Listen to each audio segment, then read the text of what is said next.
Welcome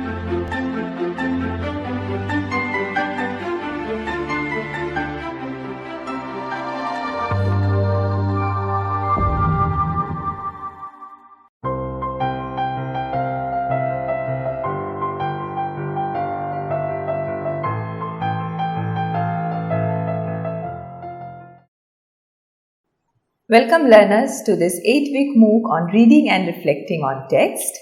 This audio-video presentation is based on Module 1 and the topic is literacy, thinking and self-esteem. We have already discussed about the concept of literacy, and while discussing on the concept of literacy, let me remind, we had finished on the importance of literacy, and one of the most significant role of literacy is to bring about confidence, is to contribute to enhance the self-esteem, evolve the developmental aspect of an individual. So this presentation will take you a little further with literacy, thinking and self-esteem. What is the relationship and how can we connect all three aspects together and can extrapolate our understanding on literacy? Now let us begin with thinking as literacy. This will take us to a bit further, that is, the ability to successfully explain and manipulate complex systems. Now this complex system is the body of knowledge, the stage of education, the level of education, in whatever way the literacy is defined. To teach thinking consistently, we should treat it as a fundamental literacy skill.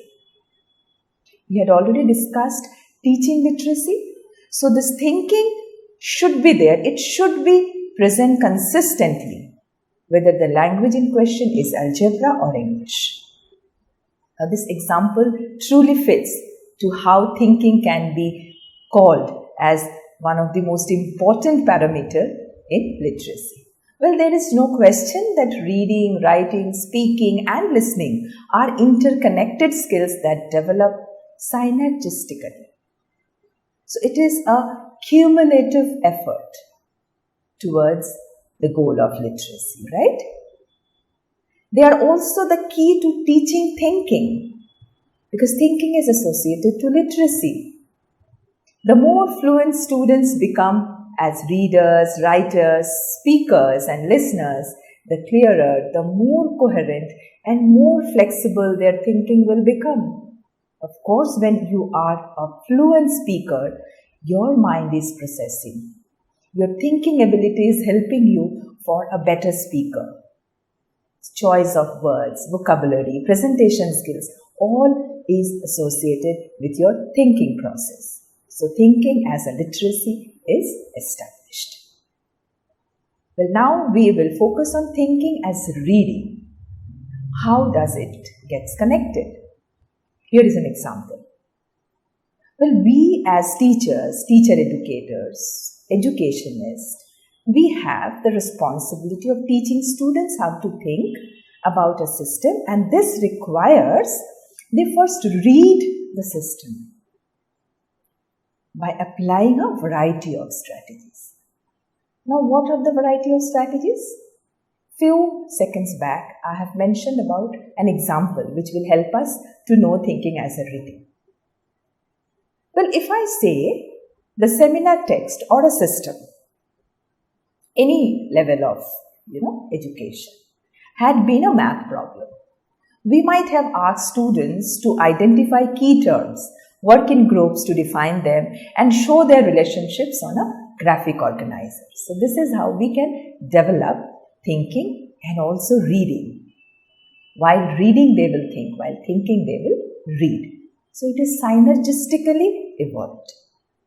Another one, if the seminar text had been an essay on the environment, say by the famous Rachel Carson, we might have asked students to summarize the text by identifying the topic, sentence in each paragraph. listing those topic sentences on a T-chart, and paraphrasing each in turn. So this is how we are developing them as thinkers. So it can be algebra, it can be environmental studies, it can be literature, social science, any discipline, any topic. Let us take an example from geography. If the seminar text had been a map of South America, we might have asked students to work in teams to analyze the information portrayed by the various symbols in the map legend. Now, can we say that in each instance we would have emphasized that reading comprehension is a form of thinking? So this is how reading as thinking as reading is deciphered. Next in line comes the speaking and listening. So let us focus on thinking as speaking and listening. How could it be possible? Now, in this literacy cycle, the teacher coaching the students both individually and as a group. How? Through the speaking and listening skills they will need. We all know that both speaking and listening are forms of thinking because they allow a nascent thought to be refined through conversation. There is no second thought about it. The better a student's verbal communication skills, the more quickly his or her thoughts about a complex topic gain clarity and, of course, coherence. Now comes thinking as writing. Having practiced reading, speaking and listening in relation to a complex system, it can be in any form, any educational form, students are now fully prepared. They are now equipped to write in response to a prompt based on the text and discussion. Now it is very evident that the goal is for students to produce clear, accurate writing that reflects the maturity of their thought. We all have come across through these phases and we are still into this phase of developing ourselves because excellence has no limit. We ask students to write simply about complex topics, a task that demands that they synthesize their thoughts specifically and precisely into concise sentences. These are all art of thinking, writing, reading, all this matters and ultimately it influences the flow of writing, the better writing. Now this challenge is a necessary culmination of the thinking process. We call it a challenge and we can overcome this challenge, or rather we can meet this challenge through the specific skills, that is through reading, speaking, listening, we can develop good writing skills.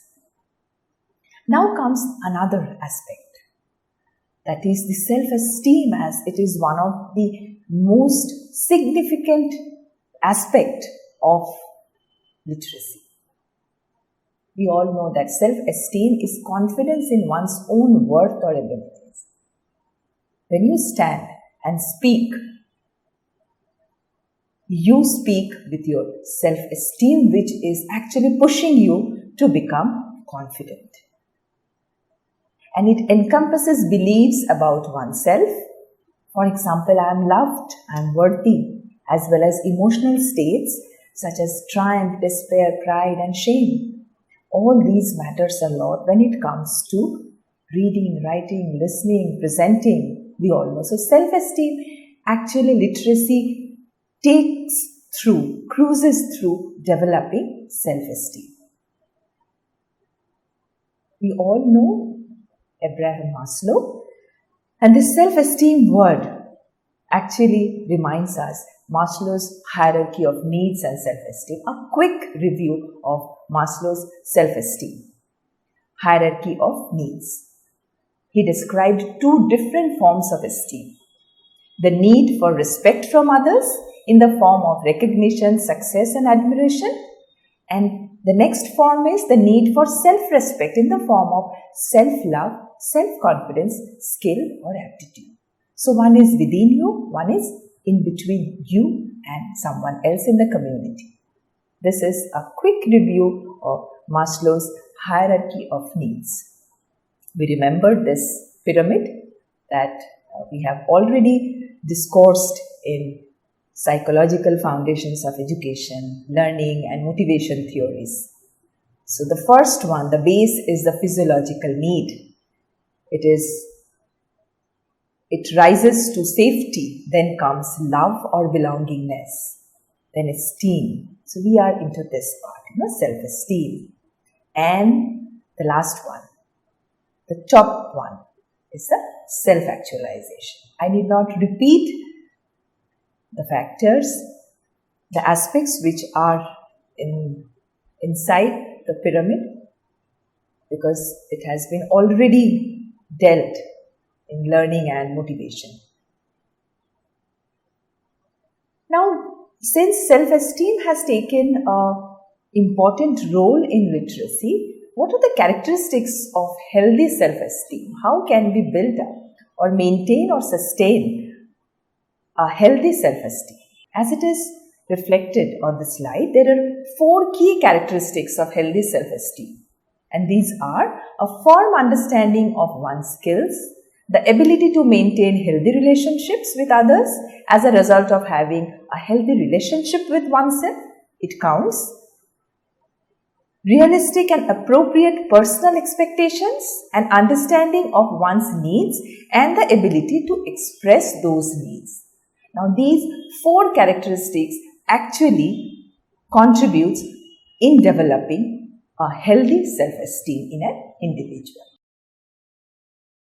Now, there are certain factors that affect self-esteem. And these factors which can cause impact to self-esteem are age, disability, difficulties or differences, genetics, illness, physical abilities, socioeconomic status, thought patterns. So, you can see that how this self-esteem can be higher, lower, affected, influenced through these factors. Some are physical in nature, emotional, social, environmental. These are the factors which actually shapes up, may cause influence or affect the self-esteem. Now, how can we now connect self-esteem and literacy, though we have already established that literacy and self-esteem, they are one of the, inseparable factors. And literacy actually develops self-esteem. Teachers' didactical considerations as well as their ethical values are important for how theoretical knowledge unites with teaching practice. And in this case, the case of self-esteem and literacy, the relearning of reading and writing becomes very important. Pragmatic, action-oriented, humanistic theories fit well with how these teachers in their didactical strategies solve their assignment of ensuring literacy.